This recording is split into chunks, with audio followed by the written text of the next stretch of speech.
아마 제2기 끝날 때쯤 새로운 부회장이 모실 때쯤에는 정식 관념을 내기로 하고 그동안에는 수습 기간으로 전도사다가 이야기해라 해서 우선 부회장 대행으로 이렇게 하고 있겠습니다. 잠깐 나와서 인사 좀 하세요. 할아버지는 같이 나오시죠.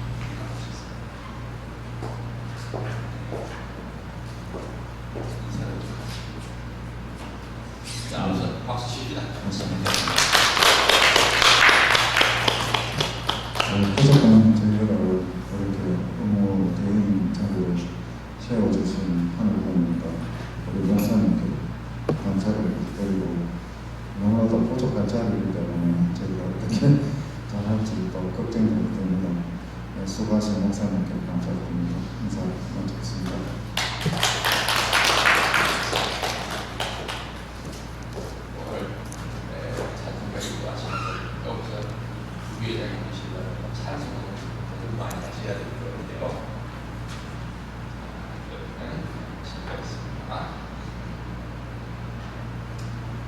오늘 말씀의 제목을 하늘의 통일의 길이라고 이렇게 정해보았는데요. 여기서 주제는 우리의 후손들을 어떤 세계에서 살게 해야 할 것인가 하는 것이 주제가 되겠습니다. 성경을 읽겠습니다. 창세기 50장 19절에서 23절까지입니다. 요셉이 그들에게 이르되 두려워 마소서 내가 하나님을 대신하리이까 당신들은 나를 해하려 하였으나 하나님은 그것을 선으로 바꾸사 오늘과 같이 만민의 생명을 구원하게 하시려 하셨나니 당신들은 두려워 마소서 내가 당신들과 당신들의 자녀를 기르리이다 하고 그들을 간곡한 말로 위로하였더라. 요셉이 그 아비의 가족과 함께 애굽에 거하며 110세를 살며 에브라임의 자손 3대를 모았으니 므낫세의 아들 마길의 아들들도 요셉의 스하에서 양육되었더라. 이어서 50장 20절에 나오는 내용도 다시 한번 읽겠습니다. 나에게 못할 짓을 꾸민 것은 틀림없이 형들이요 하지만 하나님께서는 도리어 그것을 좋게 꾸미시어 오늘날 이렇게 우리 백성을 살리시지 않았습니까? 이 무슨 말씀입니까 하면요, 이제 이스라엘 민족이 그때는 이스라엘 민족이 아니라 가족이었었죠. 이스라엘 가족이 가나안 땅에 기근이 들어가지고, 기근이라는 말은 흉년이 들었단 말입니다. 흉년이 들어서 도저히 거기 살 수가 없어가지고 요셉이 국무총리로 있는 에집트 땅으로 다 옮겨왔어요. 옮겨와가지고 야곱이 거기에서 이제 천수를 다 해가지고 죽었단 말입니다. 죽고 나니까 야곱이 있는 동안에는 요셉이 자기의 나머지 11 형제들을 가만두고 있었지만 야곱이 죽고 나니까 그 11 형제들이 11형제 중에서 10형제죠. 그러니까 이 요셉의 친동생 되는 베냐민을 빼놓고 10형제들이 전부 몰려와가지고 요셉한테 우리 당신들 앞에 큰 죄 지었으니까 이제 우리를 죽여주십시오 하고 왔다는 말이에요. 그러니까 요셉이 얘기를 하는 거예요. 맞습니다. 그때 형님들이 나를 노예 상인들한테 팔아넘긴 거는 정말 못할 짓입니다. 그 인간으로 할 짓이 아닙니다. 어떻게 이복 동생이지만 동생인데 동생을 노예 상인들한테 팔아넘겼습니까? 그렇지만 이 요셉이 보통 그 뭐랄까요, 마음의 그 쌓인 한을 누르고 새기고 감추고 참 어지간히 고민을 했겠죠. 하면서 하는 거예요. 하지만 하나님께서는 도리어 그것을 좋게 꾸미시어서 오늘날 이렇게 백성을 살리지 않았습니까? 이 얘기가 뭐냐면 그게 형들이 나한테 못할 짓을 하기는 했지만 형들이 못할 짓을 하는 바람에 내가 일부러 끌려와가지고 총리 대신 일했고 내가 총리 대신 일하는 바람에 가나안 땅에 기근이 생겨가지고 다 굶어 죽게 생겼는데 우리 가족들이 전부 이집트에 와서 먹고 살게 됐잖느냐 이 얘기예요. 그러니까 그것은 하나님의 섭리였다 이렇게 해석을 한 겁니다. 요셉이 어떤 일이 우리에게 나쁜 일로 닥쳐왔을 때 누가 나한테 못된 짓을 해가지고 내 마음이 아프고 쓰리고 도대체 참을 수가 없을 때 우리는 그것을 바깥으로 표출시키려 합니다. 그럴 때는 우리 성경에 나오는 요셉을 생각하면서 그것도 감사하면서 잘 참아내고 그것이 하늘의 일이었다고 생각하면 그것을 이기고 넘어갈 수 있으리라고 생각합니다. 할렐루야. 정말 요셉은 대단한 사람이었어요. 운이 좋아가지고 출세만 한 것이 아니라 그 마음 가운데 미움을 전부 승화시켜가지고 오히려 하늘의 섭리라고 그것을 해석할 수 있었다는 말입니다. 그게 참 중요한 것이. 자, 통일에 대해서 한번 말씀을 읽겠습니다. 말씀 편지 제35권 45쪽에 나오는 말씀인데요. 이 말씀이 언제 하신 말씀인가 하면은 69년도에 하신 말씀이에요. 이 여기 아마 69년도에 태어나지 않은 분들도 서로 있을 거예요. 69년도에 누구를 모아놓고 하신 말씀인가 하면은 69년도에 처음으로 아버님께서 성화대학생회라는 것을 조직을 하셨어요. 우리 교회에 나오는 대학생들을 그때까지는 아버님 말씀에 대학을 가지 말라고 했는데 대학 간 사람들이에요 전부. 그러니까 그 사람들을 아버님께서 뭐 별로 이렇게 탐탁찮게 생각하셨는데 69년도 겨울에 뭐 그때 이제 겨울 방학 때인데 불러 모으셨어요. 불러 모으셔가지고서 말씀을 해주시는 겁니다. 그러면 수억 볼트에 해당되는 플러스 힘이 한꺼번에 바다닥 튀어나오는 거냐? 아닙니다. 조금 플러스끼리 합동공세하는 것입니다. 한꺼번에 큰 플러스가 나오는 것이 아니라 먼저 조그만 플러스들이 합해가지고 큰 플러스권을 형성하는 것입니다. 이렇게 된 것입니다.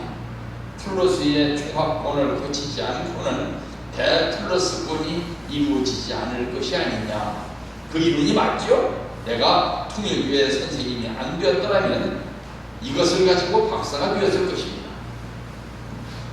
그러면 어떻게 플러스끼리 합해져서 대플러스가 생겨나느냐? 이것이 문제입니다. 여러분이 이것을 알아야 합니다. 플러스 앞에는 마이너스가 생겨나게 되어 있는데 여기에 마이너스가 생겨나기 전에 플러스가 생기면 그 플러스끼리 합한다는 것입니다.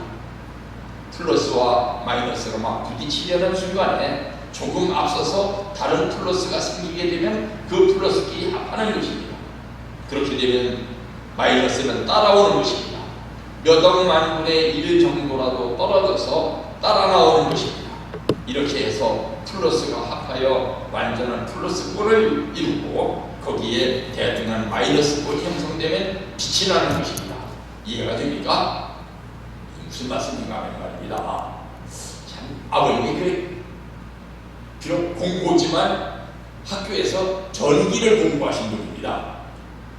전기 공부하시는 분인데 뭐를 이게 왜 이럴까 하고 생각하셨는가 하면 이제 요즘에는 겨울에도 천둥 치는 수가 가끔 있지만 옛날에는 그런 적이 없었습니다.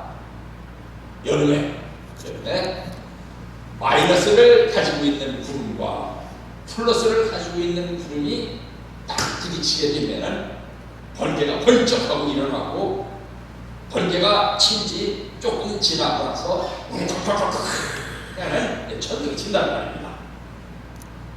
그러면 아버님은 우리는 이런 걸 다 그냥 지나보고 천둥 치는구나, 번개 치는구나 이렇게 생각하지만 진리를 탐구하는 분들의 생각은 우리 보통 사람들하고는 달라요. 저게 왜 저런 일이 생겨날까? 참 생각하신다는 말입니다. 뭐가 생겨나는가? 어떻게 뭐든지 양성과 음성이 만나가지고서 이성성상을 형성할 때야만 모든 것이 다 존재한다고 했는데 왜 어떤 구름은 플러스 전기만 가지고 있고 어떤 구름은 마이너스 전기만 가지고 있다가 이게 부딪힐 때 말입니다. 1, 2볼트가 아니에요. 막 몇 백만 볼트가 막 부딪히는 겁니다. 엄청난 전기가 부딪히는 거예요.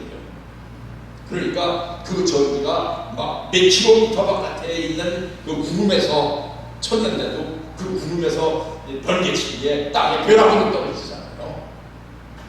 엄청난 그 부딪히는 거예요. 그런데 왜 어떤 구름은 플러스만 가지고 있고 어떤 구름은 마이너스만 가지고 있을 수가 있느냐? 이거를 아버님께서 아주 고민하셨다는 말입니다. 그래서 결론을 내리시기를 어떻게 결론을 내리셨는가 하면 뭐든지 독립되기 위해서는 잠깐 동질화의 과정을 거쳐야 된다. 이거요. 이 구름이 플러스와 플러스끼리 만나는 순간이 잠깐 있다는 겁니다. 이따 잠깐 플러스와 플러스가 만나가지고선 플러스 전기만 엄청나게 가지고 있고 이쪽에는 마이너스와 마이너스끼리만 모여가지고 엄청난 전기를 가지고 있다가 이게 부딪힌다는 겁니다. 그런데 어떻게 플러스만 가지고 있는 구름이 있을 수 있고 마이너스를 가지고 있는 구름이 있을 수 있느냐?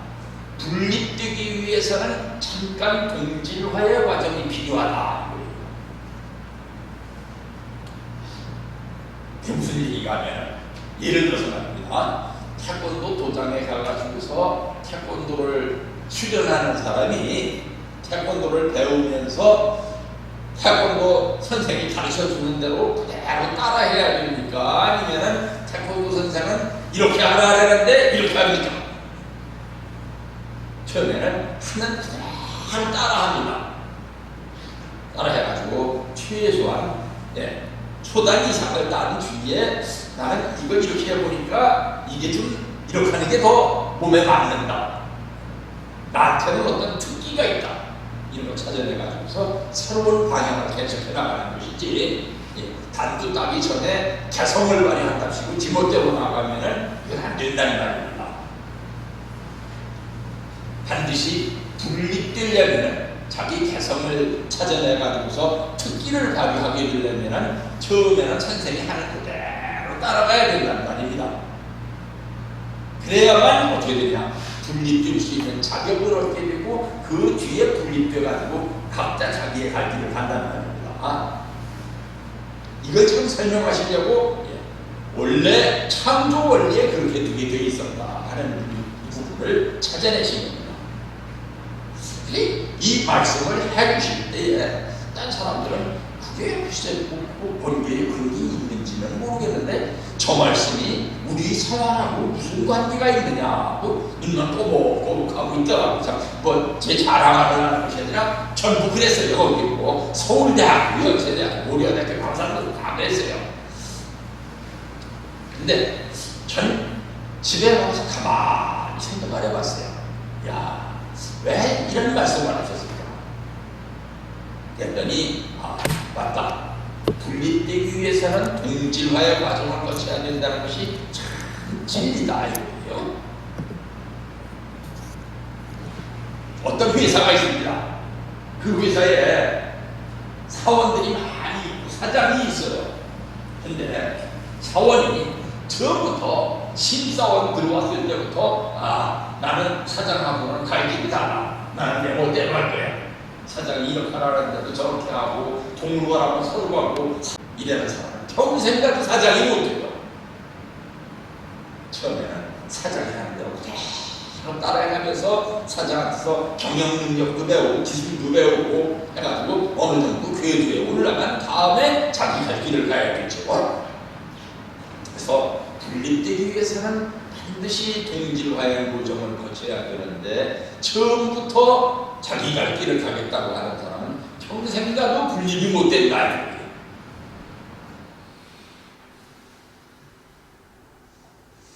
열왕기라는 성경이 있습니다. 열왕기라는 성경은 구약에 나오는 성경인데 여러 왕들에 대한 이야기입니다. 이 동양에도 보면은 유교의 춘추라고 하는 책이 있습니다. 그 춘추라는 책에 보면은 그 여러 왕들의 이야기가 나오는데 여기 성경에도 보면 여러 왕들에 대한 이야기가 나오고 그 여러 왕들에 대한 이야기가 전편, 후편으로 나뉘어져 있는데 전편은 상이라고 하고 후편은 하라고 합니다.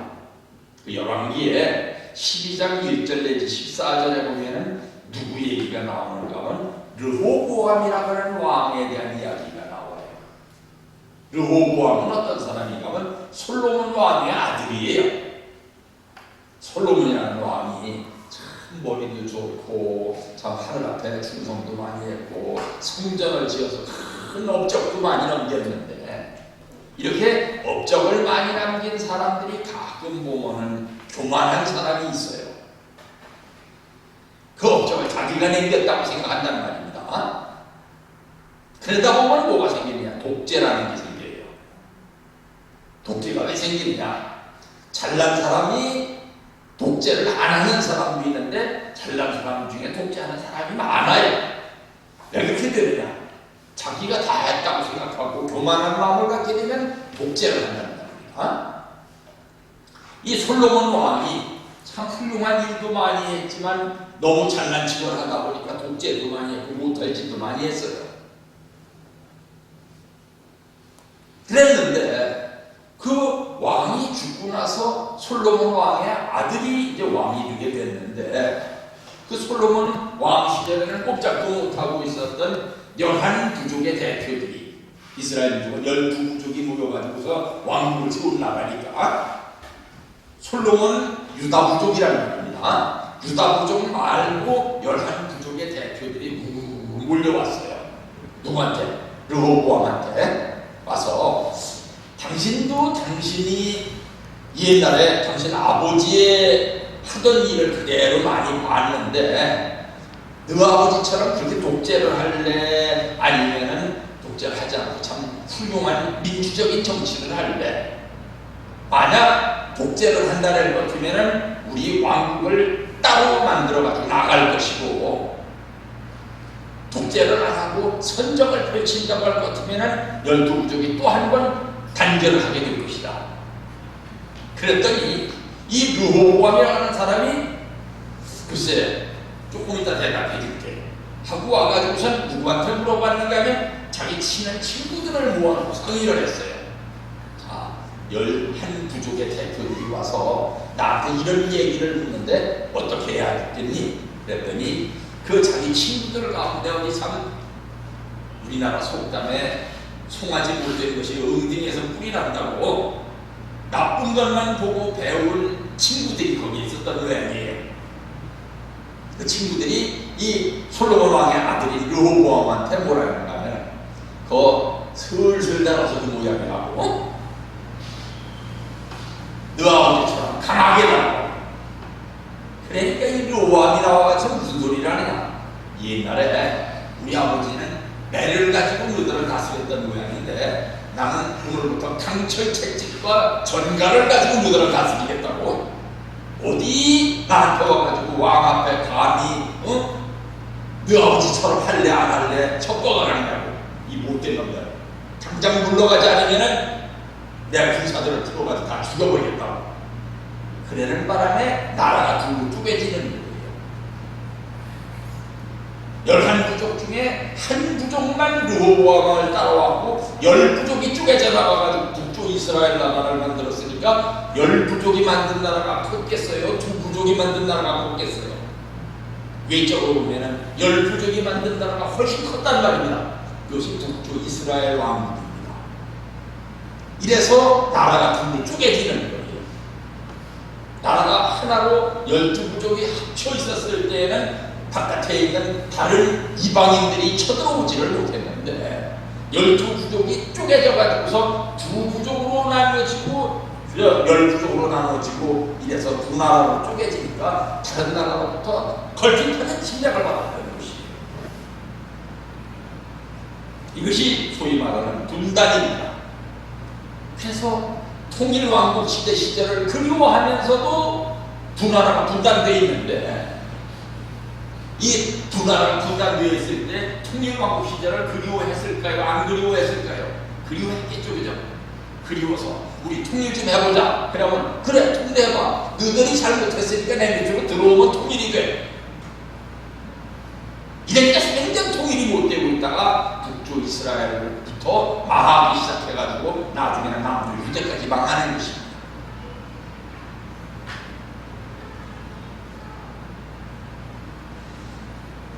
통일의 길에 대한 성서의 기록들을 쭉 살펴보면은 참 많은 그 내용을 우리가 깨달을 수 있습니다. 우리 교회는 이름이 통일교회예요, 그죠? 그러니까 제가 말입니다. 고등학교 다닐 때인데 어떤 일이 있어가지고 경찰들하고 만나서 얘기하는 게 생겼어요. 뭐 한다고 이제 조사를 온 겁니다. 40일 정도 나가 있는데 와가지고 뭐를 묻다가 제가 그 경찰이 완전 뭐예요? 남북통일이 그래갖고 되겠느냐 어쩌래요. 내가 언제 남북통일한다 그랬느냐고. 그랬더니 그럼 남북통일하는 게 무슨 통일이냐 그래. 우리는 종교를 통일하잖아 이러라고 그랬더니 나는 남북통일인 줄 알았네. 그래서 경찰이 가더라고요. 우리 교회는 통일교회입니다. 통일교회는 통일을 하자는 교회예요. 통일은 어떤 것이냐? 성경은 통일에 대해 깊은 가르침을 줍니다. 본문의 말씀은 솔로몬 왕이 죽으면서 통일왕국이었던 이스라엘 왕국이 북쪽 왕국인 이스라엘 왕국과 남쪽 왕국인 유대 왕국 등 둘로 쪼개지는 과정을 기록하고 있습니다. 나라가 하나로 통일되려면 지도자의 역할이 대단히 중요한데 하나님께서 이스라엘 민족을 하나로 만들기 위해 지도자를 선택하신 인사정책의 비결은 오묘합니다. 원리에서는 95% 하나님의 예정과 5% 인간의 책임으로 섭리가 완성된다고 하는데 살다 보면 사람이 어디까지가 예정이고 어디서부터 인간의 책임인지 혼란스러워집니다. 범사에 감사하는 태도가 없어집니다. 이 책임분담 신앙이라는 것이 어떻게 생각하면 참 좋은 것인데 책임분담이 책임분담을 너무 강조하게 되다 보니까 사람들이 말입니다. 95% 하나님 예정이라는 것을 잊어버려요. 그래가지고 전부 뭐 하나 됐으면은 지가 했다랍니다. 내가 신경이 있어서 이렇게 했지 하나님은 무슨 그러니까 너 나한테 감사해 하나님한테 감사하면 안 돼. 소리를 나가게 됩니다. 이래서 책임분담 신앙이라는 것은 신앙을 활성화시키는 좋은 장점이 있는 반면에 신앙이 경건해지지 못하는 단점이 있어요. 책임분담 신앙에. 예정신앙이라는 것이 굉장히 고루하고 어떤 점에서는 좀 답답한 데가 있지만 예정신앙은 굉장히 경건해요. 무엇이 하나님의 뜻대로 된다고 생각하는 거니까. 근데 우리는 예정론을 강의하면서 하도 책임분담을 강조를 하다 보니까 어떤 풍토가 우리 가운데 생겨나느냐. 책임분담만 너무 생각하게 돼가지고 모든 것이 인간 책임하에 이루어진다. 그러니까 뭐든지 인간이 잘나는 것이다. 하나님은 저쪽에 계신 분이다. 이렇게 생각하는 나쁜 습성이 우리 교회에 많이 들어와 있습니다. 이거는 우리가 가져서는 안 될 생활 태도예요. 살다 보면 언제 어디까지가 예정이고 어디서부터 인간 책임분담인지 혼란스러워지는데 이러다 보면은 범사에 감사하라고 성경에 나와 있는데 범사에 감사할 줄 모르는 인간이 된다. 천심을 알아서 민심을 바로잡아야 하지만 민심이 천심일 때도 있는 겁니다. 그래서 조국장도 순종하고 교역장도 식구도 순종을 해야 됩니다. 기도와 묵상으로 분별의 심정과 지혜에 도달하지 않으면 그 신앙이 무너지게 되는 것입니다. 우리가 여기서 다 알고 있는 얘기지만 정분합이라고 하는 우리 원리에 나오는 내용을 한번 다시 공부해 보겠습니다. 통일에는 정분합 작용이 적용됩니다. 늘 통일이 있는 것이지만 분립이라는 것이 생겨난단 말이에요. 정상적으로 생겨나는 분립까지도 분립이 생겨나서는 안 돼 하고 가로막다가는 원리를 유린하게 된단 말입니다. 그러면 하나님께 죄 짓는 거예요. 반드시 정이 있으면 정에서 분립이 생겨나고 분립되었던 것이 다시 통일되는 과정에서 역사가 발전되어나가는 것이지, 이 분립이 없이 계속 정으로만 나가면 아무 발전도 없는 것이. 그래서 정이 하나로다가 되어 있는, 통일되어 있는 과정이 있으면 통일해서 두 개로 나누어지는 과정이 있고, 두 것이 두 개로 나누어졌다가 다시 합쳐지는 과정이 있어야만 이 과정을 통해 가지고 모든 것이 발전되어 나간다 이거예요. 이 분립까지도 막으면 안 됩니다. 분립은 아주 중요한 것이에요. 말씀에 나오는 통일의 길을 볼 것 같으면 말씀편지 35권 45쪽에 날짜로 맞추면 1970년 10월 3일에 선악의 출발의 선후라고 하는 말씀이 있습니다. 이때도 청년 대학생들을 모아놓고 말씀하셨는데, 이때는 제가 1학년 때고 아까 69년도는 제가 고등학교 3학년 때 얘기입니다.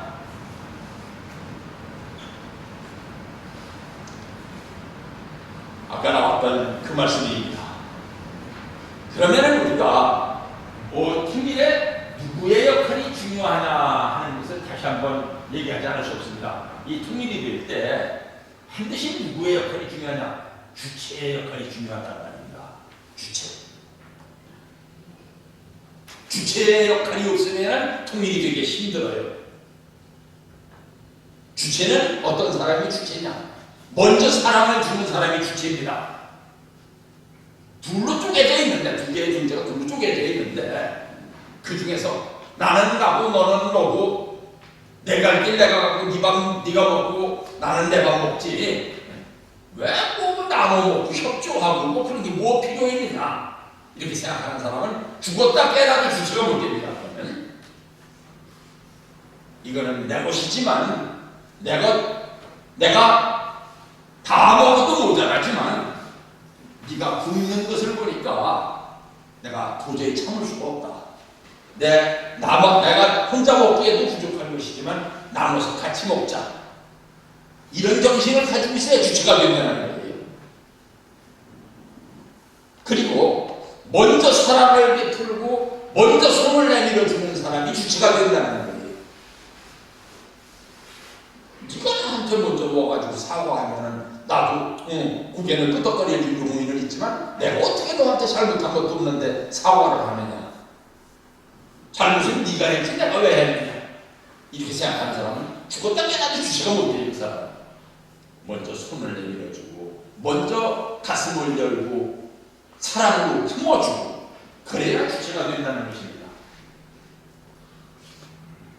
그래서 우리가 원리에 보면은 어떤 내용이 나오는가? 원리는 91쪽에 해와는 타락되었다 할지라도 만일 아담이 타락된 해와를 상대하지 않고 완성되었더라면 완성한 주체가 그대로 남아있기 때문에 그 대상인 해와 하나에 대한 복귀 섭리는 대단히 용이했을 것이었다.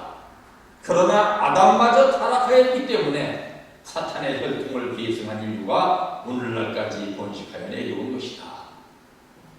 타락한 해와가 와서 나 지금 타락해서 너도 같이 타락하자 할 적에 같이 타락하는 존재는 또 주체가 못 돼요.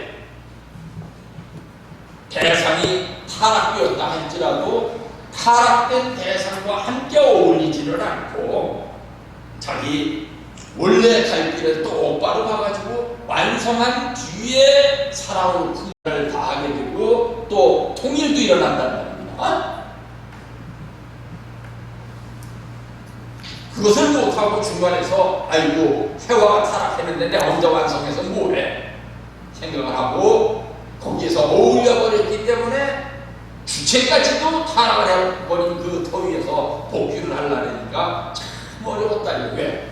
하나님이 인간 대신에 복귀 요정을 만들어 놓으시고 하나님이 인간 대신 복귀 섭리의 길을 걸어가셨단 말입니다. 그게 구약 이전 시대의 얘기예요. 야곱에게는 12 아들이 있었는데 야곱의 아버지는 이삭이었습니다. 이 이삭이라는 사람은 인간성으로 봐가지고 참 어떻게 생각하면 착하기 이를 데 없는 부처 반도막 같은 사람이지만 답답한 사람이에요. 순종 말고는 할 줄 아는 게 없어요. 아무것도. 그런데 그 순종 말고는 할 줄 아는 게 아무것도 없었던 이삭에게서 쌍둥이 아들이 나왔단 말입니다. 이게 분립이에요. 그러나 아버지한테서 분립이 일어났는데 예소라는 아들은 겉으로 보면 막 얼굴 꿀가닥하고 막 바깥에 나가서 사냥도 하고 다니고 이러는데 이 사람을 우리가 생각하면 아이고 그저 나쁜 사람이구나 이렇게 생각할 수 있는데 세상적으로 보면 사람 좋은 사람이에요. 이 사람이 말입니다. 야곱 같은 성격이었던 것 같으면 절대 하나 안 됐어요. 화내기도 잘하지만 풀어지기도 잘하는 사람이에요. 예서. 이 에서의 형의 위치를 야곱이 뺐는데 여러분 생각해 보세요. 그걸 뺏기고 나서 화가 안 나는 사람이 사람이에요. 하나님 아니에요. 근데 야곱이 위대했던 것은 뺏고 나서도 그 뺏은 그 자리에서 자기가 차지한 복을 형한테 갖다 줄 줄 알았단 말입니다. 그 이전에는 참 야곱이 인간적 지구는 별로인 사람이에요. 옹고집이고 뭐 이기주의적이고 뭐 하나 결심하면 반드시 그 목적을 달성해야 되는 사람이고 인간성 지구는 별로입니다. 어쨌든 간에 이 야곱에게 이삭에게 누가 있어서 이 두 아들이 태어날 수 있었는가 하면 리브가라고 하는 이삭은 그냥 꼼꼼하기만 하고 착하기만 한데 리브가라고 하는 훌륭한 어머니가 있었어요. 아내가 이 아내를 며느리를 잘 맞아들이려고 아브라함이 어지간히 고민했습니다. 그래가지고 자기 종 중에서 제일 참 지혜롭고 믿음직한 종을 하나만 택해가지고서 어디까지 보냈느냐. 이 무식한 사람들만 사는 가나안 땅, 이 무식한 사람들은 그냥 무식하기만 하는 것이 아니라 아주 그 종교적인 심성이라고는 찾아볼 수 없는 사람들을 그런 땅에서 며느리를 구하지 않고 그래도 좀 배운 사람들 가운데서 찾아야 된다 해가지고서 하란 땅으로 보냈다는 말입니다. 근데 아프리카 같은 데서 쉽게 얘기하면 뭐 일본 정도 되는 나라로다가 며느리를 마치고 보낸 거예요. 가면서 이 종이 물었습니다. 주인어를. 그 며느리 감으로 어떤 사람을 골라가지고 올까요? 그랬더니 이런 조건으로 해가지고 골라가지고 와. 말하셨습니다. 그래서 우물가에 가가지고 아유 지가 빌려서 먹으면 안 돼요? 이 종이 약대도 거느리고 있고 소도 거느리고 있고 양도 거느리고 있고 가축을 한 마리를 가지고 가서 우물가에 앉아서 하루 없이 기다리는 겁니다. 기다리고 있다가 처녀들이 물 길러 왔을 때 그 처녀들한테 얘기했어요. 물을 좀 주십시오. 그랬더니 그때 이 지역의 물은 말입니다. 굉장히 깊어요. 우물이 사막지대니까요. 사막지대에 가가지고 여러분 혹시 이제 앞으로 선거 때 물 좋아가지고 사막지대를 여행할 길이 있으면 한번 가보세요. 지나가다가 아주 요만한 풀이 하나 있습니다. 사막에는 풀도 있고 나무도 있어요. 요만한 풀이 하나 있는데 그 풀 조만한 풀이라고 우습게 얘기만 안 됩니다. 그 풀은 겉에 드러나는 것은 요만하지만 그 뿌리가 수십 미터까지 내려가 있어요. 보통 보면은 이만한 저기면은 그 밑에 뭐 풀이 좀 많이 뿌리라는 게 별거 없는데 이 사막에 있는 풀은 무지무지하게 깊이까지 뿌리를 받고 있기 때문에 사막에서도 살고 있는 거예요.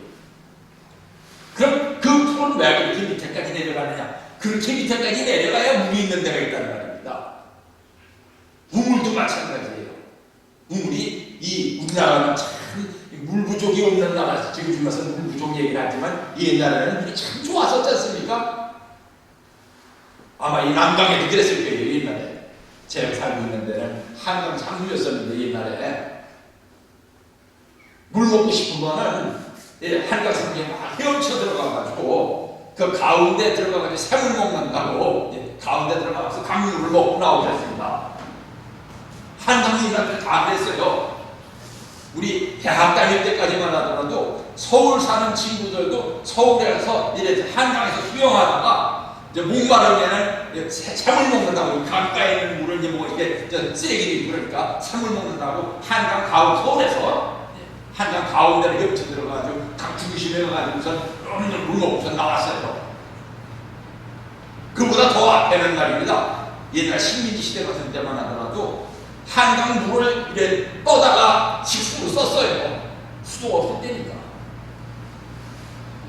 그때 북한에서 내려온 북청 출신들이 이 물을 길러다가 집집에 배달을 해주고 그 갖다 줬기 때문에 이걸 북청무장수라고 했습니다.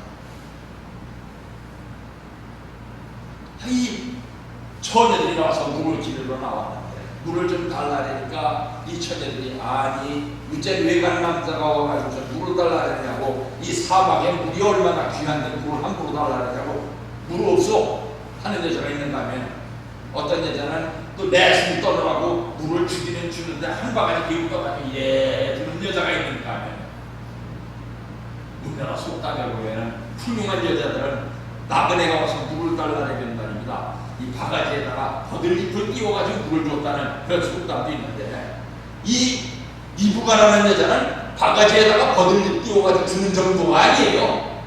딱 이래 상대방을 봐보더니 그 옆에 물통이 큰 물통이 있는데 그 물통은 어떤 물통이냐? 가축들한테 물 먹일 때 쓰는 물통이에요. 거기다가 물을 펑펑 길어다가 주면서 당신만 먹지 말고 가축에게 먹이라고. 그리고 그때는 침을 안 씻고 내겠거든요. 사람들이 이 먼 길을 맨발로 오다 보니까 얼마나 발이 피곤하겠네요. 발도 좀 씻으라고. 마음이 보통 후한 여자가 아니에요. 그런 여자가 있거든. 그 여자 집에 가가지고 그 아버지를 찾아가서 가지고 간 가축들을 전부 선물을 하면서 며느리도 맞아오너라 이랬다는 말입니다. 아브라함이. 그래서 선택된 여자이기 때문에 이 이브가라는 여자는 굉장히 활달하고 지혜도 있고 통이 큰 여자예요.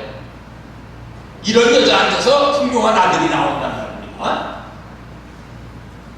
그래서 이 야곱이 가가지고 부인을 예수를 얻었는데 레아라는 여자는 좀 이렇게 뭐랄까 체격은 딴 거는 건강한데 눈이 별로 안 좋았었던 모양이에요. 잘 안 보이고 이제 눈에 보면 총기도 별로 없고 똑똑하지 못했다고 해서 하나 얘기하면 그래서 또 욕심은 많았었던 것 같아요.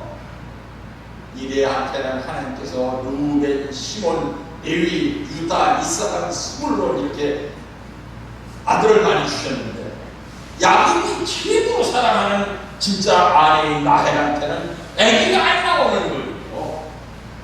그러니까 요즘에 말입니다. 제 친구 중에도 그런 친구가 있었어요. 같이 우천자들 축복을 받고 축복받은 지 10년이 됐는데 아기가 없는 거예요. 참 부부간에 그릇도 좋고 뭐 별 다 좋은데 아기가 안 나오는 거예요.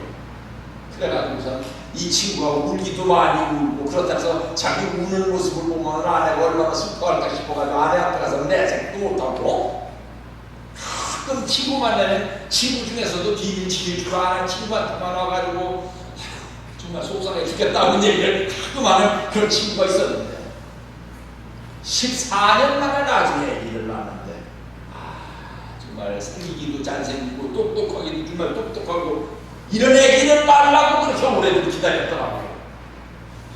우리나라 시에 보면은 그 뭐야 국화 옆에서 나는 시에 보면은 한 송이 국꽃을 키우려고 천둥이 열매 그렇게 울고 내게는 잠도 오지 않았던 모양이라고 그런 시가 나옵니다. 서정주라는 사람의 시에 이 라헬한테 요셉이 태어나려고 라헬한테 수없이 긴 밤을 울게 만들고 수없이 긴 밤을 몸부림치게 만들고 그랬단 말입니다. 걔 하나를 낳고 보니까 라헬이 또 욕심이 생겨가지고 둘째 아들 낳으려다가 둘째 아들 낳으면서 죽었어요. 그러니까 이 요셉이라는 아들이 얼마나 쓸쓸했겠습니까? 자기 동생 낳다가 엄마가 죽은 거예요.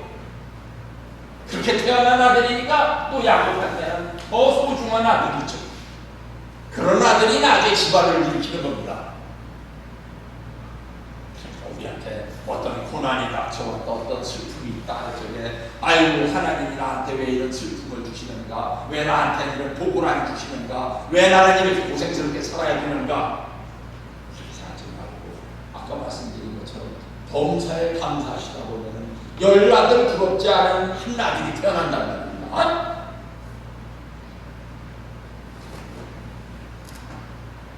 그래서 그 12아들이 태어나게 되는데 여기서 나중에 야곱이 죽게 됐어요. 야곱이 죽게 되는데 죽을 때 야곱이 가만히 생각을 해봤어요. 뭘 생각해봤느냐, 내 죽은 뒤에 내 12아들들이 서로 싸우고 하다가 하나라도 거기서 문제를 일으켜서 누가 누구를 죽이게 되면은 애국 땅에서 아이고 저 못된 놈들이라고 왕한테 지탄을 받게 되고 사백이 오고 저놈들을 살려뒀다가는 미풍양손에 친다고 지탄을 받게 되면은 잘못하면 이스라엘 민족이 다 죽는단 말이야. 거기서 처벌을 받아가지고 옛날은 그렇던 시절이에요.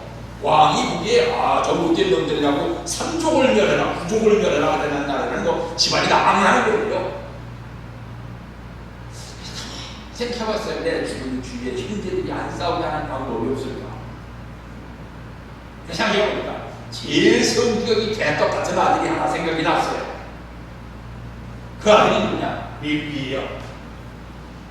레위는 어떤 아들인가 하면은 자기 여동생이 강간을 당했다라고 우선 쫓아가가지고 보니까 그 강간을 당한 그 아들이 즉 강간을 한 그 남자가 참 강간을 하기는 했지만 가만히 봐보니까 참 착한 사람이에요.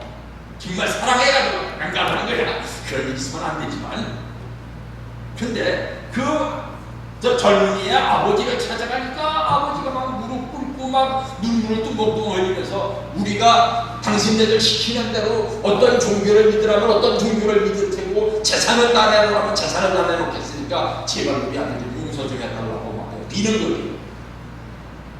근데 이 레위는 생각해보니나 하고 와가지고 밤에 자기 위에 형님 시몬하고 둘이서 작당을 해가지고 사람들 끌고 가가지고선 그 집에 가가지고 뭐라 하냐면 당신네가 우리가 할 일을 했다니까 다 할 일을 하면 어떻소? 그러니까 그 집에서 할 일 우리도 하겠다.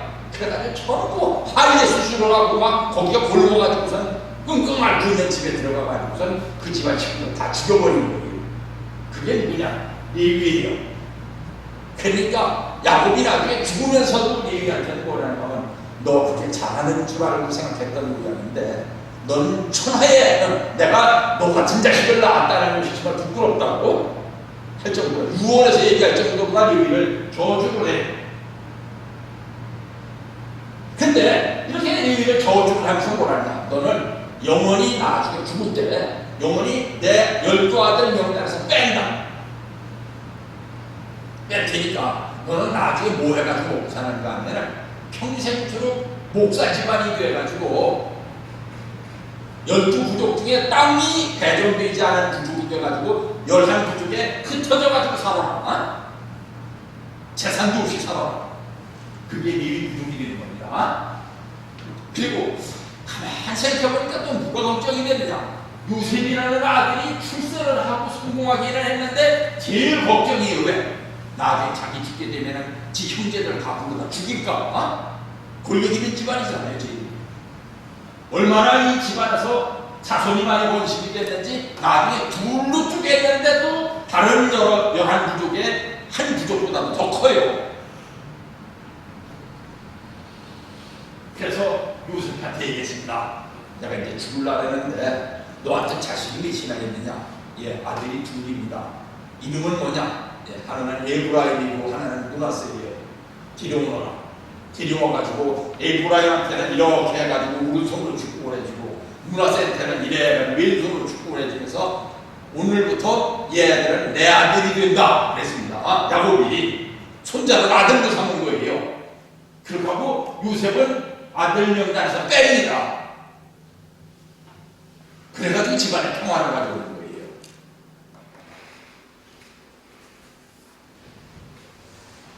레위를 제외했고, 그리고 나중에 이스라엘 지도자의 명단에 보면 요셉 후손이라는 사람들은 없어요. 에브라임 후손, 므낫세 후손 그랬지. 그랬는데 중요한 것은 레위의 후손이죠. 저주받은 후손 가운데서 미국 지도자가 나온 겁니다. 저주받은 후손이 있으면 그 후손에서는 지질이 못난 놈들만 나와야 되잖아요. 근데 하나님의 방법은 그 후손에서 모세가 나와가지고 민족을 이끌고 나오게 함으로써 그 옛날에 레위가 지었던 죄를 통감할 수 있는 기회를 주신다는 말입니다. 그래서 여호수아는 또 어디서 나오느냐? 요셉의 후손 가운데서 나오는 거예요. 즉 에브라임의 후손에서 여호수아가 나왔습니다. 갈렙은 어디서 태어났느냐? 야곱의 넷째 아들인 유다의 후손, 더 정확하게 말하면 베레스의 후손에서 출생을 했습니다. 삼손이라는 사사도 있었는데 삼손은 누구에게서 나오느냐? 일곱째 아들인 단의 후손. 단은 어떤 아들이냐? 라헬이 아기를 못 낳아가지고 개쩔매다가 라헬이 한을 품고 살다가 내가 평생 아기 하나 하라고 이게 소원이라니까 하나님께서 그러면 네 하녀를 야곱한테다 줘가지고 거기서 하나한테 아기를 낳게 해라. 그래서 라헬의 하녀의 몸에서 나온 첫째 아들이 단입니다. 그 단의 후손 가운데서 누가 나왔느냐? 민족 해방자인 삼손이 나온 겁니다. 삼손과 데리라라고 영화도 유명하죠, 그죠? 천하의 장사였었어요. 사울 왕은 어디서 태어났느냐? 요셉의 친동생인 베냐민, 그 태어나는 과정에서 엄마가 죽은 아들, 그 할 많은 아들한테서 사울 왕이 태어났습니다. 다윗 왕은 누구냐? 갈렙의 후손에서 태어났습니다. 그래서 이 솔로몬 왕이 태어나는 과정이 또 재미있는데, 솔로몬 왕은 어디서 태어났는가 하면 다윗과 우리아라고 하는 장군이 다윗 밑에 있었는데 이 우리아는 이방인이에요. 음중으로 말하면 이 솔로몬 왕이 다문화 가정 후손으로 태어난 겁니다. 다문화 가정 후손 가운데서 솔로몬 왕이 태어나가지고서 나중에 이스라엘 나라의 참 제일 극성 전 최고의 전성기, 그때 왕이 돼가지고 제일 잘 사는 나라를 만들었지만 그 잘 사는 나라를 만드는 과정에서 좋은 일에는 꼭 마가 낀다고 나쁜 일이 일어나가지고서 솔로몬 왕이 지혜도 많고 훌륭한 왕보다도 높이지만 이스라엘 민족에게는 최고 독재자로다가 손꼽힌단 말입니다. 기이한 일은 이스라엘 민족이 가나안으로 들어오는 민족 가운데 특정한 인물들이 성품이 어질고 하나님에 대한 신앙이 깊은 이방인 여자들과 결혼하여 낳은 후손 가운데서 국가를 대표하는 지도자들이 나왔다는 사실입니다. 그리고 이렇게 다문화 가정에서 국가를 대표하는 후손들이 나오는 것도 중요한데, 그 중요한 것이 그냥 언급된 것이 아니라 마태복음 1장 1절 이하에 볼 것 같으면 예수님의 족보가 나오는데, 예수님의 족보에 나오는 이 다말이니 라합이니 룻 같은 이런 여자들, 성경에 남자들 얘기만 나오고 여자 얘기는 안 나옵니다. 근데 여자들 얘기가 나오는 것이 다말, 라합, 룻 얘기가 이방인 여자들이에요. 이 여자들에 대한 얘기가 책 한 권으로 되어 있습니다. 특히 룻기 같은 책이. 그래서 이 다문화 가정에서 예수님이 태어났다는 것을 마태복음에 아주 자랑스럽게 얘기하고 있어요. 그래서 아마 이때 선지에서도 요즘과 같은 교체 축복 결혼이 중요했을 것입니다. 네. 평화를 가져오기 위해서는, 통일을 가져오기 위해서는 다문화 가정의 역할이 참 참 중요하다 이거예요. 시간이 많은 것 같습니다. 쭉 넘어가겠습니다. 솔로몬 왕이 죽고 그의 아들 르호보암이 왕위를 계승했을 때 어질고 충성스러운 늙은 신하들은 르호보암에게 회개하고 바른 정치를 할 것을 원했습니다. 그럼에도 르호보암이 자기의 친구였던 젊은 사람들의 꾀임에 빠져서 나의 아버지는 채찍으로 너희를 다스렸으나 나는 너희를 쇠채찍 전갈로 다스릴 것이라고 막말을 했습니다.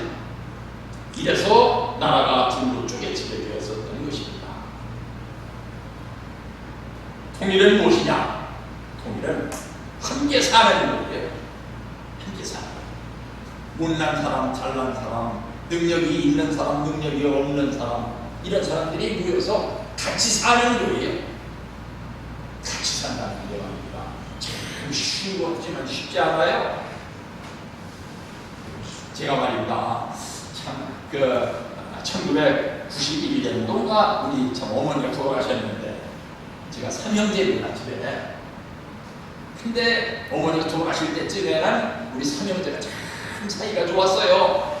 그래가지고 하나는 서울 살고 하나는 충청도 살고 하나는 대구에 살았는데 사거리 멀다 하고 장거리 전화로 그때 시외 전화는 비쌌어요.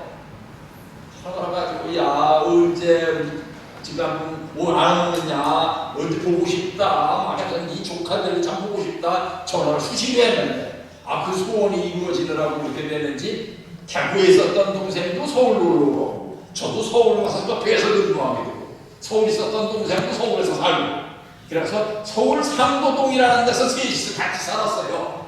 한 200m 상간에 세 함이가 사는데 처음에는 참 좋더니 말이 나서 복잡해집니다. 왜냐? 이 조카들을 모이면 우리 집으로 모이는데 제가 제일 소중하게 얘기하는 건 책입니다. 이 조카들이 와가지고서는 장난하다가 꼭 딸고줘도 싫다면서 책꽂이에서 책을 빼가지고서 책 가지고 온다 해서 그 책을 툭툭 찢네요. 겉으로 말은 못하는데 얼마나 속상한지. 그러다 보니까 결국 부모들끼리도 우리 형제들끼리도 사이가 나빠지더라고요. 그때 생각했습니다. 참 통일이라는 것이 쉽지 않구나. 같이 산다는 게 쉽지 않구나.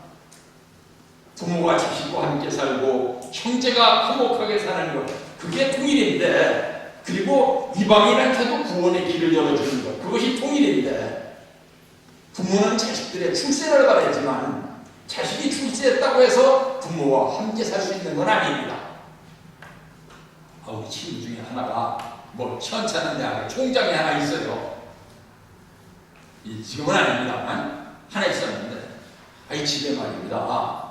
시골에 계시는 부모님이 같이 사시다가 어머니가 돌아가셔가지고 아버지를 이제 모셔왔는데 그러다 보니까 시골 살던 아버지가 대학 총장으로 있는 아들 집에서 살게 됐다는 말입니다. 근데 가끔 제가 생일 모습 있을 때인데 이 대학 총장하는 친구가 나를 만나면 불평불만을 하는데 무슨 불평불만을 얘기하냐면 우리 아버지 때문에 창피해서 못 살겠다 그러더라고요. 그럼 뭘 창피하냐 그랬더니 이제 다 어른들끼리 얘기합시다. 이 노인네가 뭐를 좋아하시는가 하면 삼베르다가 된 옷을 입기를 좋아하셔요. 여름에 삼베르다 된 한복 여름에 입으면 참 시원하고 좋습니다. 근데 이 노인네가 그 삼베르다가 된 이 옷을 입는데 팬티를 잘 안 입어요. 병원 말입니다. 삼배 바지 사이에 막 그 밑에 달린 게 덜렁덜렁 하는데 총장들 집이라고 교수들 누군가 초청돼 가져왔다가 그거를 보고서 막 발톱을 주고 웃는단 말입니다. 그러니까 이 총장 마누라가 헐떡하면은 아버님도 시골로 내려보내드리자고 아들이 출세했다 해서 아버지가 아들하고 살 수 있는 게 아니더라고요. 그러니까 옛날에 어떤 못된 아들이 여름에 자기 친구를 초청을 해가지고서 시골에 몰러 내려왔는데 똥장을 지고 가는 어떤 노인이 있어요. 그 친구한테 친구가 물었어요. 저 노인애가 누구냐고. 바보가 저 아버지란 말입니다. 근데 저 아버지랑 얘기를 못하고 우리 집 모습이라 했다잖아요. 함께 살려면, 가까운 데서 함께 살려면 인내가 필요할 때가 많습니다. 서로 위해주고 화가 날 때면 비교할 거 없어요. 무조건 참아야지. 참으면 독일이 동서독이 통일이 되는데, 통일이 이제 30년이 된 지금에 와가지고서도 서쪽 사람들은 동쪽 놈들이라고 동독 출신들은 열심을 하고, 동독 사람들은 서독 출신들은 서쪽 놈들이라고 욕한다고 하고, 우리 같은 식구고 같은 공부 많이 해가지고 박사 딴 사람이지만 그 사람은 그랬어요. 독일만큼이라도 하라고. 우리는 독일만큼도 못하고 있으면서 뭐 그런 통일을 해서는 안 된다고. 그렇게 통일을 참아야죠. 겉으로 욕하더라도 속으로는 참고, 속으로 욕하더라도 겉으로는 참고 그래야죠. 그래야지 통일이 되는 거지. 예. 그런 과정이 없이 어떻게 통일이 돼요? 주체의 사명은 뭐냐? 주체가 사명을 완수해야 통일이 됩니다. 주체가 사명을 저버리면 똑똑해지는 거예요. 주체들이 잘해야 되는 거예요. 주체라면 남편 생각만 할 텐데, 남편만 잘해서 되는 게 아니죠, 그죠? 집안에 형제 싸움만 하면 되게 여자 때문이에요. 그런 때는 여자가 주체가 되는 겁니다, 그죠? 여자들끼리 집안에서 형제들이 화합하고 잘해줘야지. 여자들끼리 만약 동서들끼리 싸움이 나는 날에는 이 남편들끼리는 괜히 처음에는 그래서는 안 된다고 자기 부인을 타이르다가도 어느 정도 시간이 지나가면 참지를 못하게 돼요. 여자도 주체자라는 얘기예요.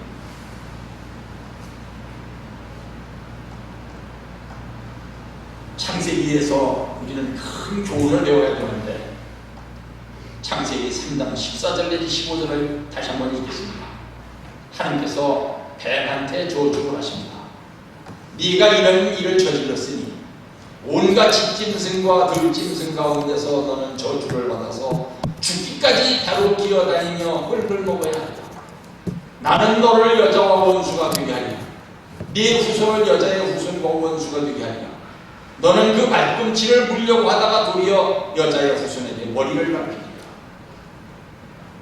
요즘에 보면 남의 약점 피려고 하는 정치인들이 왜 이렇게 많은지, 남의 약점 캐는 걸 정책 개발하는 것처럼 생각하는 사람들이 있어요. 그 사람이 우리나라가 망하는 거죠. 주체는 주체의 방법이 있고 대상은 대상의 방법이 있습니다. 대상은 주체의 약점 피려고 할 수도 있어요. 근데 주체까지도 대상의 약점을 피려고 하면 안 됩니다. 주체는 자꾸 품어줘야죠. 좋은 점만 찾으려고 하고.